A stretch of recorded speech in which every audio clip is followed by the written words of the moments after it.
ایک فقیر تھا، ملنگ درویش، اللہ کا بندہ. اس کی عادت یہ تھی کہ اپنے ڈیرے پہ آنے والوں کو کھلاتا، ان کو پلاتا، ان کی ضروریات کا خیال رکھتا، لیکن کو مالی آسودگیاں نہیں تھی.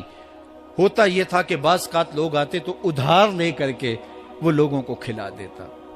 خیر، چونکہ فقیر کا مزاج یہ ہوتا ہے کہ لوگ آئیں اس کے ڈیرے سے کھائیں.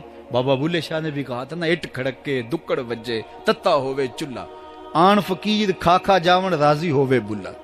یہ فقیروں کا مزاج ہے. تو جو بھی آتا اس کے ڈیرے سے کھاتا، اور وہ ادھار اٹھا اٹھا کے لوگوں کی ضروریات کو پورا کرتے رہتے. وقت آخر آ گیا، جن لوگوں نے ادھار دیا تھا وہ سارے تقاضا کرنے آ گئے. اب بابا جی کو کیا فکر لاحق ہے کہ یہ میرے مہمان اور میں ان کو کچھ پیش کرنے کی صلاحیت نہیں رکھتا. ایک بچہ تھا، وہ کچھ سامان بیچ رہا تھا، پتیسا بیچ رہا تھا یا کوئی اور چیز بیچ رہا تھا. اس نے گلی سے گزرتے ہوئے آواز لگائی، خادم کو کہا سے بلا کے لاؤ. کہا تم بیچ رہے ہو تو میرے مہمانوں کو کھلا دو. بچہ بڑا خوش ہوا کہ میں سارا دن گلیوں میں گھوم کے یہ پتیسا بیچنا تھا، اب یہ ایک جگہ ہی سارا فروخت ہو گیا تو یہ تو موج لگ گئی، میں جلدی گھر چلا جاؤں گا، میری ماں خوش ہوگی.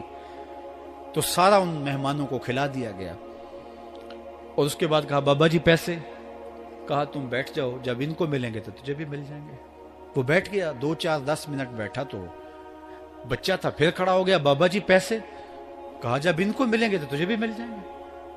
پھر آدھا گھنٹہ گزرا تو پھر اس نے کہا بابا جی پیسے؟ میری ماں میرا انتظار کر رہی ہے، ہمارے گھر کا چولہا اسی سے جلتا ہے، میں یہ پیسے لے کر جاؤں گا اور میری ماں کوئی ہنڈیا خریدے گی اور ہم شام کا گھر کا کوئی سلسلہ کریں گے. کہا بیٹا جب ان کو ملے گا تو تجھے بھی مل جائے گا. بچے نے رونا شروع کر دیا. یتیم بچہ تھا، اس کا سارا آسرا یہی تھا. اس نے رونا شروع کر دیا. جب بچہ رویا اللہ کی رحمت کو جوش آیا. کوئی مرید نذرانہ لے کے ان بزرگوں کے پاس آ گیا اور اشرفیوں کی بھری ہوئی تھیلی پیش کی. وہ اتنے پیسے تھے کہ اس بچے کو بھی دیے، جتنے لوگ آئے تھے سب کا قرض چکایا. کہا جاؤ گھروں کو. تو سب نے کہا بابا جی ہم صبح سے بیٹھے ہوئے تھے تو یہ نذرانہ دینے والا صبح سے نہیں آیا تو اب کیسے آ گیا؟